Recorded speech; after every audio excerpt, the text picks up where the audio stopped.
I'm Katerina Ziotopoulou. He is Brad Keelor. Next up on Cutting the Director, let's figure out if he's really an extrovert. Woo-hoo!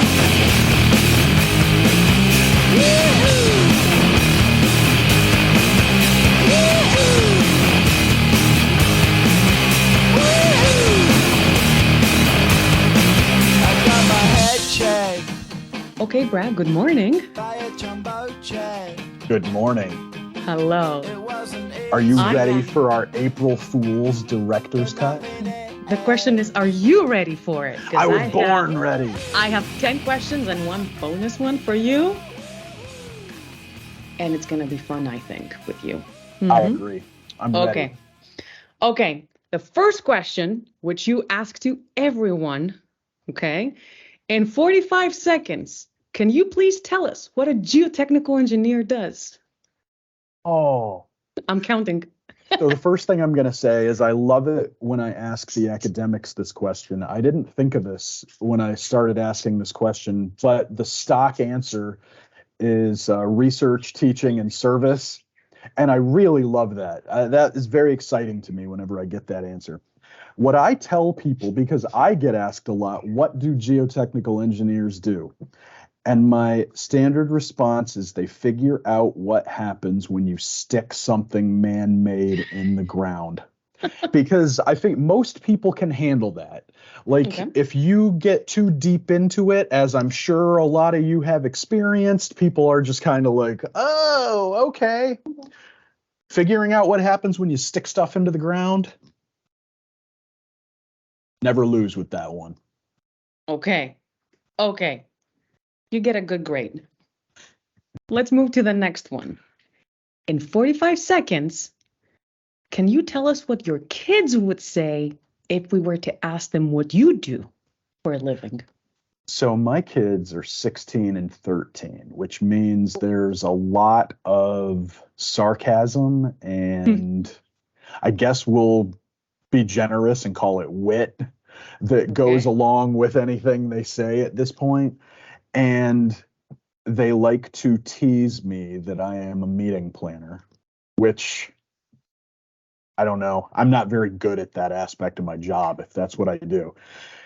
The big thing that they always focus on, and it's funny, I was talking to Ada about this the other day, and she said the same thing about Demetrios, that their kids Googled him and found him on YouTube, and they're like, he's a YouTube star. And that is the thing that my kids focus on the most, is that I'm on YouTube, and they can Google my name and find all kinds of videos with me in it. But I do think it's good. You know, I've been around science and engineering my entire career. And they've picked up a lot. I mean, I'm impressed with the stuff they will tell me. They tell their teachers and their friends at school. They'll be able to explain things like, you know, coastal erosion or, you know, why an earthquake does what it does. And I'm like, wow, I can't believe you guys have paid attention over the years. But they have. So very proud of both of them. They do a good job. Look at you. 13 and 16 and you're still their hero. That's good. Well, some days. Okay. Well, let's not push it. Okay. Third question. Has there ever been a time or instance in your life where you have been very embarrassed? When and why was that? I had a long list to choose from, but I have a few favorites. I worked for the British government before I came to ASCE. I was at the embassy in DC, and my job was to build UK-US research partnerships. So as part of this, we would have cabinet officials that would come over, either Americans that would go to the UK or the UK cabinet officials would come here, and we were kind of responsible for their visit while they were here. So one time the health secretary came from the UK and he was doing a visit entirely on data analytics. And that was one of my things. So I was in charge of planning this. So we would always start out with a breakfast at the ambassador's residence where everybody would sit around a very formal, fancy table and have a very formal English breakfast. And they were early in the morning, usually 7:30 or 8. Okay. I am a 9:47 kind of guy when it comes to starting the workday. But in DC, you get used to it. Sometimes you have Okay. to go to breakfast in the morning. So one day I drive into work and I come in and, for some reason, I had a lot of stuff I'm carrying that day. And I'm dressed about like this in like a hoodie and jeans. And no one from my team is in our little area in the office. And I'm like, well, this is kind of weird. It's almost 10 o'clock. Where is everybody? So maybe a half hour later, my boss and one of my coworkers come in and they're like, what are you doing? And I'm like, oh man, traffic was bad this morning. I had to carry this stupid thing in. I don't know. And they're like, you didn't go to the breakfast today. And I'm like, what breakfast?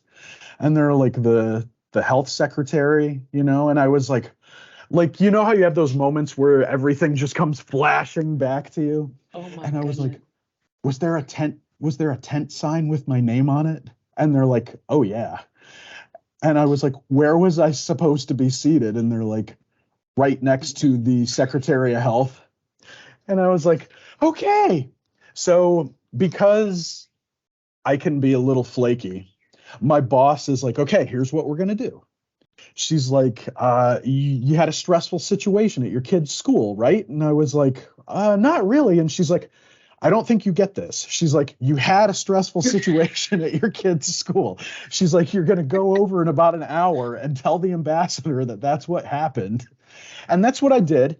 And everybody was okay with it. But that was probably one of my biggest Okay. ever. I have many more if anybody wants to Okay. talk about them at Geo-Congress. We'll do a different director's cut for those. I'm sure we can find 10 questions for those. Okay, let's move on now to your current job. Okay, so to people who are not involved at all or a lot or very much involved with GI, why should they be? Number one answer, because it's fun. Mhm. And I would say we've worked really hard on that over the past few years. I think one of the strengths of GI and ASCE in general, but GI specifically here, is that our technical strength is unbelievable. We could not try at all and put out a great journal 12 times a year, have an amazing technical program at Geo-Congress. Our technical committees would be able to produce all kinds of great stuff the way they do. But having fun really takes it up a level because it builds that loyalty. Mm-hmm. Well, it was during 2020. It was right at the end of 2020. So, we're still in the midst of the pandemic. We got an email from a member who had been away for 5 years. Mm-hmm. And he said, I hadn't renewed for several years because I just didn't see the point. And he said, all the stuff that you guys are doing, whether it was, this show or Okay. Geo Legends hadn't come out yet, but the other live streams, the social media accounts, he said, it made me want to be a part of the community again. And, we thought we were doing it right before we started getting emails like that. But that to me is really what the difference is. I mean, you can join for the discounts on publications or Sure. go into events or whatever it is that you want to do, but you could get that with other organizations too. We're fun. And Wayne Clough said that I made geotechnical engineering look cool. There you go. So that was another one. So how many people can claim that? we're cool and fun. I like that. And I agree, by the way. Not that I was asked, but I agree. Okay. Okay, so over the years of our interactions, which I can't count, but from what I remember, you haven't left a single email of mine unanswered for more than an hour. Do you ever sleep? I'm sure there's somebody out there who's like, he doesn't respond to all my emails in an hour. Okay, sorry. But I do my best, because if I don't do that, I tend to forget about it. So when I was about 25, I realized my whole life I had been annoyed by sleep. Okay. And I thought to myself, what can I do to try to sleep less? And so methodically, over about I don't know, maybe 6 months, I cut down the amount of time I slept every night until I couldn't take it. So Okay. I got down to about 4 hours, and I figured that was my breaking point. Like if I went less than 4 hours, I had no shot. Like the next day I'd be a mess, like my joints would start to hurt and everything. But if I slept about 5 hours, I was perfect. I was the gem that everybody has come to know and love. Oh, wow. Um, and so, yeah, I'm up all the time. I go to bed, I'd say sometime between 1 and 2 every night, and I get up Okay. about 6, and that's it. But the real trick is I try to respond to stuff right away, because Okay. if I don't do that, it falls down the list and it's gone. And I feel very sad about that. So I didn't expect this answer. I never thought you would give me this answer. We'll that's we'll the arrange a beauty booth of for you. director's cut. We will arrange a booth for you next year in Vancouver where you're going to give instructions to those who want to imitate this. That's an idea for you. Well, you don't want to miss out on life. Why do it by sleeping? Exactly. Sure. Wow. That I never expected that. Anyways, okay. So speaking of April Fool's Day, um, through your years in Geo-Institute, through your director's cuts, all these things, you have met almost every GI member. Okay. Which one would you pick to pull a prank on? It's a long list. Someone that I would like to prank that I have never pranked is probably Stacy Kaleza. Um, she can I she can think so. handle it, but I've never done it, so she should watch her back, because you never know when it's going to come. But I can tell you one that did happen, and this is a story I told at the Terzaghi dinner last year because it involves Ed Kavazanjian. So Geo legend Ed Kavazanjian. Maybe my third day at GI, I get this 10 paragraph missive about how poorly we're treating all of our students and everything, and how GI needs to do better, and what am I going to do about it? And I'm like, who the hell is this guy? I was like, but a long career in politics. So I sat down and crafted my response, and I was okay with that. And he seemed to be okay with it. So I was happy with it. About a year and a half later, there's this meeting every year called Geo Coalition, where the executive Mhm. directors of GI and ADSC and PDCA and all these other groups get together. And Ed was there in a U-Sugar role, and he dozed off during the meeting. And I decided I was going to see whether I could give him a hug during the meeting, and at what point he would wake up. So he woke up in mid embrace. I'm totally wrapped around him. And this is right in the middle of the meeting. And Sure. and I got a good laugh out of Ed for that. And I figured once I got that everything was cool. And Ed and I, like peas in a pod. There you go. So He's a that good was, sport. He's a good sport. but Okay. but again, Stacy, Stacy, watch your someday back. I'm coming for you. Okay. So Okay. Um, Brad, you seem to be an extrovert, or at least that's my perception.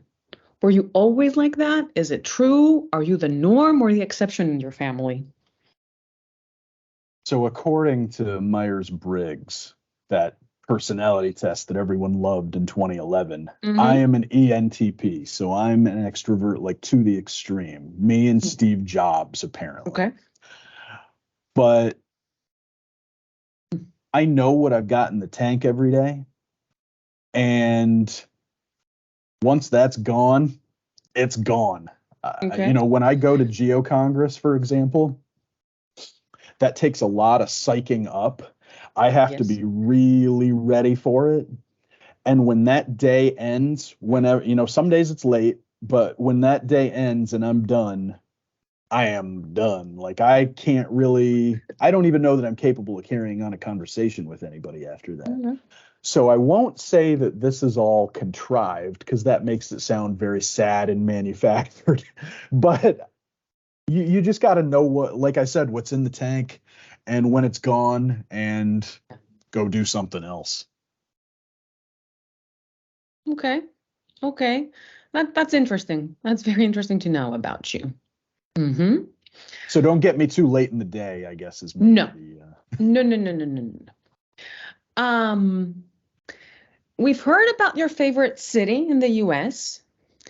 I was wondering which country is your favorite and why? And after you answer this, I want you to tell me which nation, and the American nation is excluded, of course, from this, is your favorite and why? So working in the diplomatic community, you are with a lot of people who've spent a lot of time in a lot of wild places. Mm-hmm. And so it would come up a lot. People would ask things like, "Oh, where would you live if you could live anywhere else in the world?"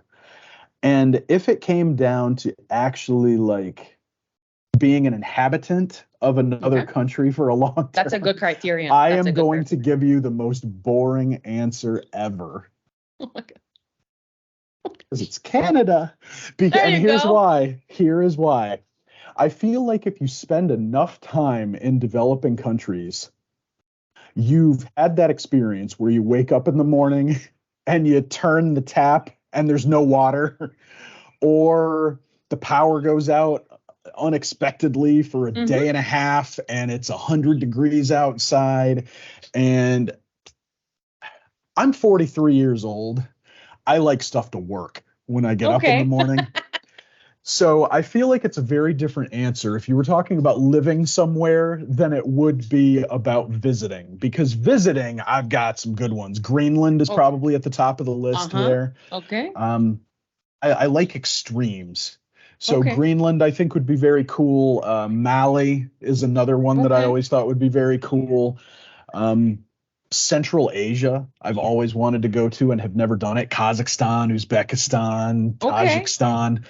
Uh, so those are the dream destinations. Favorite place that I've ever been that I would want to go back to.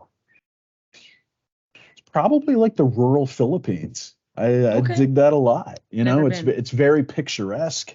The pace Mm-hmm. of life is a lot slower. Um, it's just a nice place overall. Okay. But don't expect the electricity to work all the time. That's okay. So I'll put that. that's I'll put those on my list. Is that how Vancouver 2024 came to be? I can promise everybody tap water and nonstop 24-hour electricity. Thank Okay. you to BC Hydro. I'm sure not many GI members will complain. I think it's going to be great. And how about your favorite nation? Oh man, I don't know. Like, I mean, it's other than the US, right? That was the question. Yeah, I mean, of course. I mean, so it's really tricky, right? My kids and my wife make fun of me. I grew up on the Canadian border, Okay. and so in the Stanley Cup playoffs, if there are Canadian teams left and my team is not playing, I will Okay. automatically cheer for the Canadians. In the Okay. Olympics, sometimes there are split rivalries, but also, so my wife's family is from the Philippines, and so I can't think I'd choose any other country other than the Okay. Philippines. That was my Okay. answer for both, and it was unintentional, but there When we you go. come back drained from Geo-Congress, she's gonna love you for that. There you go. There you go. We talked before a little bit about your job and GI and describing what geotechnical engineers do. What are your most and least favorite parts of the job? So I think it's really fulfilling Mm-hmm. to have members as stakeholders. Mm-hmm. Um, there are a lot of people at ASCE, I think, who will tell you, they feel like they're supporting people who are really making a difference in the world. And so there is that Yeah. aspect of it. But I do enjoy the individual interactions, I think. So when I worked for the UK government, that was the only time in my life that I really hadn't had members as stakeholders, and I missed it a lot. You know, I Okay. used to run congressional visits days and stuff, and I would love it. You know, the people would come in at the beginning and they would have never talked to their representative before and they wouldn't know how to do it. And at the end of 2 days, they were ready to go back to their hometown and tell everybody else why they should be advocating for science or whatever. It was really amazing. Mhm. And so I love that aspect of it. Yeah. It's a lot of fun. Obviously, getting to know the people. I have spent my entire adult life in, you know, the research world, Mhm. and so I really enjoy that, and I feed off of the Mhm. new ideas that come out of Mhm. that. I enjoy reading journal articles. I don't know that there are a lot of people who would say things like that who aren't, Mhm. you know, in it every day. So I think that's got to be the tops. The least favorite, that's a tough one. I don't know that it's actually least favorite. I would say it's challenging. Okay. I have always been I'll a take that. generalist. I've always been a generalist until this Okay. job. So prior to ASCE, if somebody had said to me civil engineering, even, I would have thought, okay, that's one little niche thing that's Okay. over here. And now I occupy a Even little more. tiny area within Yep. a tiny area. Yep. So I think that was the most challenging because, you know, in my prior lives, one day I'd be working with NOAA on, you know, invasive species research. And the next day I'd be talking to Google about data analytics. And the next day I'd be talking to the White House about, you know, what the funding was going to be for Uh-huh. programs for the next fiscal year. And this is a lot different. So it's been very focused and that's been challenging, but not in a bad way. Okay. Okay. I'll take that. Accepted. The answer is accepted. Which promotes you to the next question. How were you as a teenager?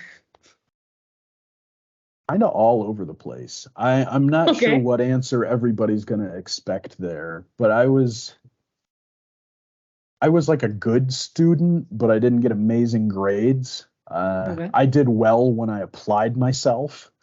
I Hmm. took unbelievably difficult classes in school, both in high school and in undergrad. And because I knew if I didn't, I would not be engaged and it would just be a Yeah. bad time.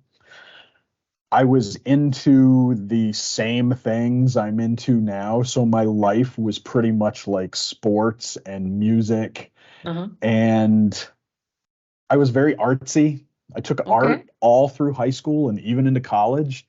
I really liked design a lot. So that was a lot of You philosophy. did drawings? What did you do? Drawings, my favorite medium for all the art nerds out there, scratch boards.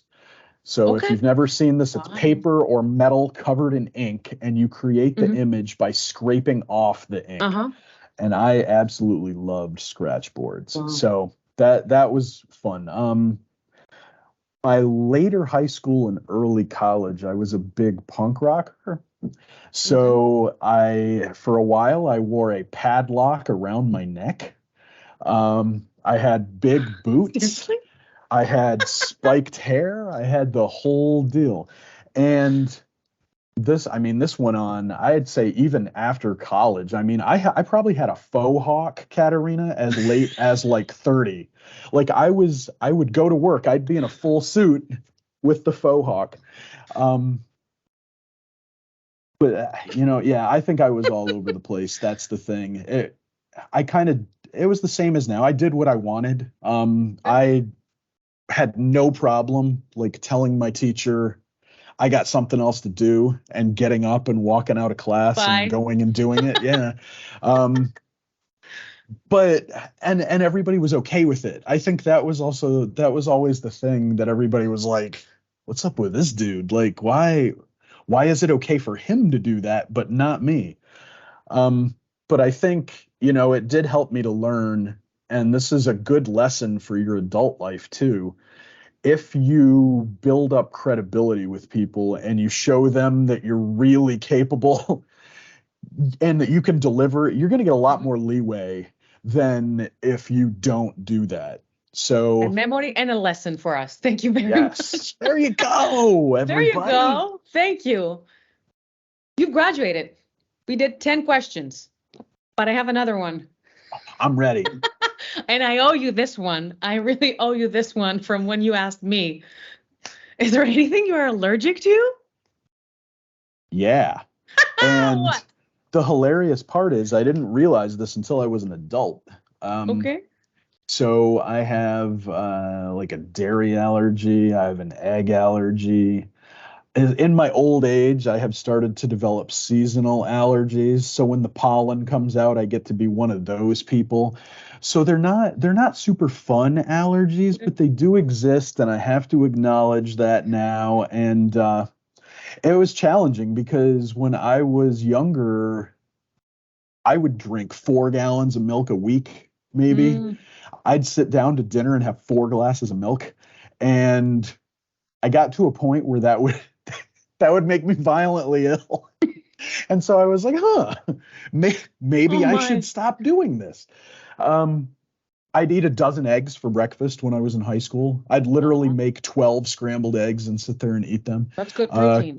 Can't do that anymore. Yeah. So really it curbed behaviors that probably shouldn't have been Okay. happening anyway. That's okay. That's okay. So I probably should have asked, what are you not allergic to? Sounds like. Huh? Oh, well, everything else. I mean, you name it. Okay. Okay. Because like That's I'm good. the one in our house, I'm the person who opens all the windows when it's really nice outside, and within an hour everybody else is like and I am blissfully unaffected by any of it. Okay.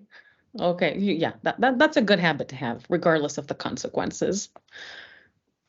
I'm done. I think I'm done. We answered 10 plus 1 questions. You nailed think each you are one of too. them, and we learned very interesting things about you. I tell everybody when they come on the show that they survived all 10 questions, and I survived all 10 questions, and this You're is my setting an second example. time. So go Yeah. me.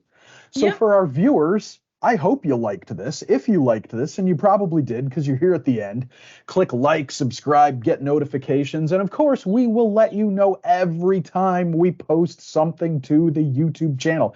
Katerina, the tables are a little turned here, but thank you for doing the interview, for spending the welcome. time to come up with this, and playing along with our little April Fool's stunts that we like to do every year on our social media and at the The least I can do. Geo-Institute. The least I can do. So that about does it for our special April Fool's episode of Director's Cut. We will return next week with brand new episodes, and we will see you then.